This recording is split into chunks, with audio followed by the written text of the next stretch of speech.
Good morning, this is Gavriel Jacknin. Welcome to BJC Halacha A number 1430. Halacha that keeps the Yetzer Hara away, continuing with the laws of Kiddush and meals at night and by day. And may this halacha be a schus, a merit for our brothers and sisters in Israel, the ideal soldiers, the hostages, and really Klal Yisrael, the entire Jewish people around the world.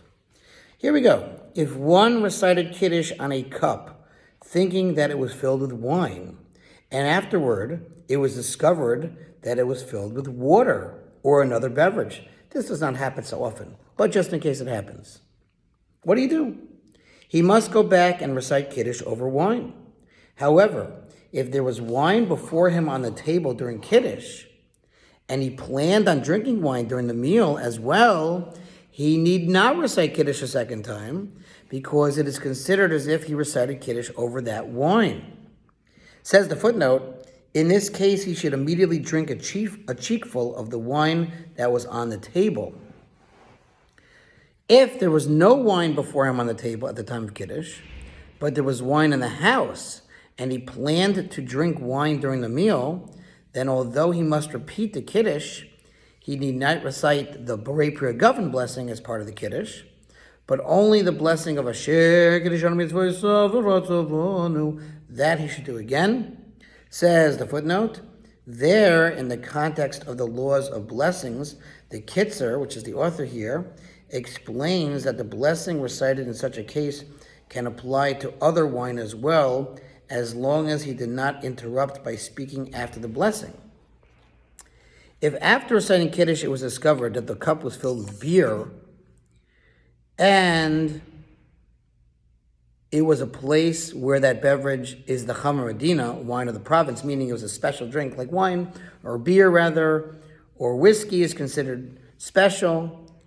He says, see above chapter 45, halacha number 1 for the definition of this term.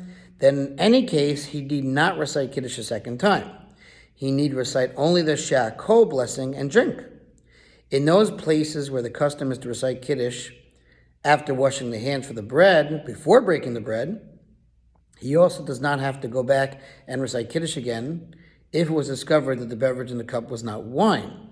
Rather, he should simply recite the Hamotzi blessing upon the bread and eat, and it is as if he had recited the Kiddush over the bread. Let's do one more commentary, a couple ones.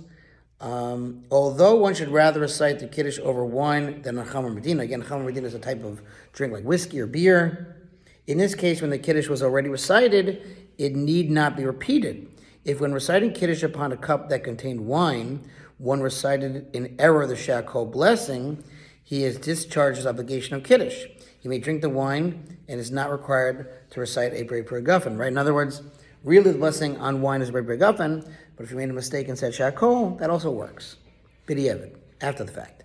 Some of the custom to wash, recite Kiddush, and drink the wine, and then immediately recite the blessing upon the bread and eat it.